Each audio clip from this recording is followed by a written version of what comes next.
আশ্রয় বৃদ্ধাশ্রম এটা পরিচালনা করেন national forum of social action. আচ্ছা, আমি এখানকার ম্যানেজার রাজা সেন।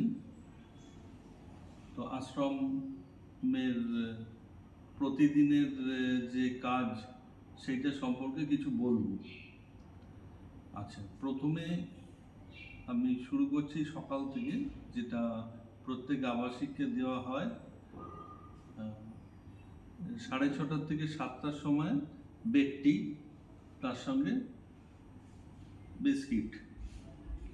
তারপরে আমাদের সকালে যে ব্রেকফাস্ট সেটা 9:30 থেকে 10টার সময় দেওয়া হয়। ব্রেকফাস্টের মধ্যে এক একদিন এক এক ধরনের হয়ে থাকে, যেরকম একদিন চাউমিন, কোনো দিন পরোটা, ঘুগনি, কোনো দিন লুচি আলুর দম, কোনো দিন আটা রুটি তরকারি, আর কোনো দিন স্যান্ডউইচ, এই ধরনের দেওয়া হয়। আচ্ছা, এবার মধ্যাহ্ন ভোজ আমাদের ওই 1:45 থেকে 2টোর মধ্যেই দেওয়া হয়। সেটা আমাদের খুব ভালো চাল ব্যবহার করা হয় এখানে। আচ্ছা, ডাল থাকে, কোনো দিন ভাজা থাকে, একটা সবজি, মাছের ঝোল, এবং প্রত্যেক দিন আমাদের টক দই দেওয়া হয়। এছাড়াও কোনো দিন চাটনি থাকে। তারপরে বিকেল বেলায়, সন্ধেবেলায় ধরুন ওই 6টার মধ্যেই চা দেওয়া হয়। আচ্ছা, চা আমরা সব ধরনেরই চা করে থাকি। ধরুন দুধ ছাড়া দুধ দেওয়া, চিনি ছাড়া চিনি দেওয়া। আচ্ছা, বিস্কিট আমাদের 2 ধরনের থাকে, একটা হচ্ছে সুগার ফ্রি, একটা নর্মাল পার্লে-জি বিস্কিট। এরপরে রাত্রে যে ডিনার সেটা দেওয়া হয়, সেটাতে আটা রুটি থাকে, ভাত থাকে, একটা সবজি এবং একটা ভাজি, তার সঙ্গে দুধ অথবা ছানা। আচ্ছা, সপ্তাহে 3 দিন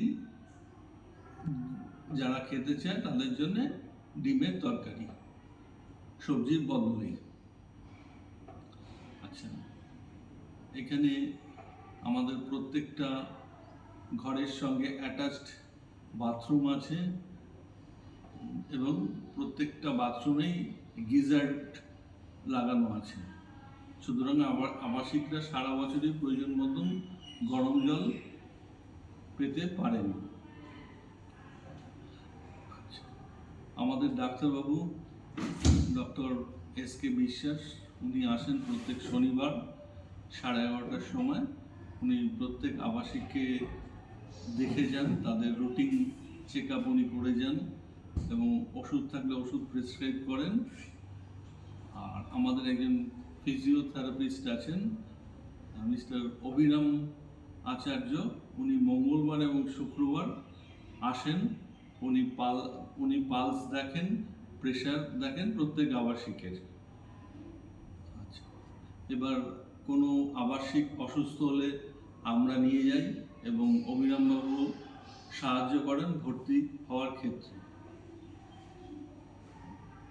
আচ্ছা, সপ্তাহে আমরা 5 দিন মাছ দিই। আচ্ছা, মাছেরও আমাদের অপশান থাকে, একটা হচ্ছে পোনা মাছ, যারা শুধু পোনা মাছই পছন্দ করে, আর কয়েকজন আছে একটু পরিবর্তন চায়, সেই সব মাছগুলো আমরা এনে থাকি। আচ্ছা, মাসে 2 দিন আমরা মুরগির মাংস করি। এছাড়াও আমাদের এখানে কয়েকটা অনুষ্ঠান হয়, যেরকম প্রতিষ্ঠা দিবস 1 জানুয়ারি প্রত্যেক বছর।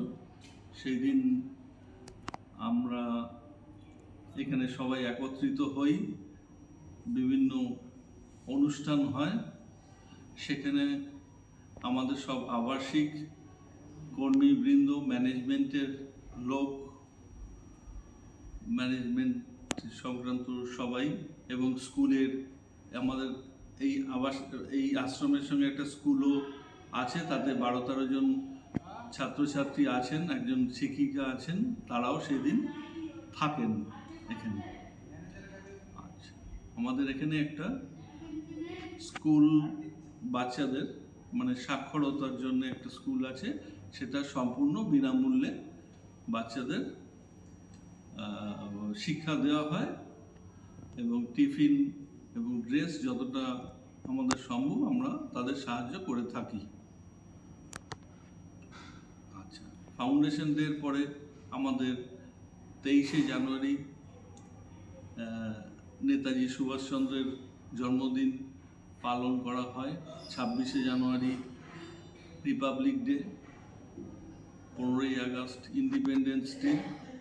এর মাঝে সরস্বতী পূজা আমাদের এখানে বড় করে হয়ে থাকে, সেখানেও প্রত্যেকে আমন্ত্রিত থাকে। একটা সত্যনারায়ণ পুজো বছরে কোনো একটা সময় হয়। আর 25শে ডিসেম্বর ক্রিসমাস উপলক্ষে চার্চ থেকেও কিছু পাদ্রীরা আসেন, এখানে একটা কোরাস গান হয় এবং কেক বিতরণ করেন। ঠিক আছে।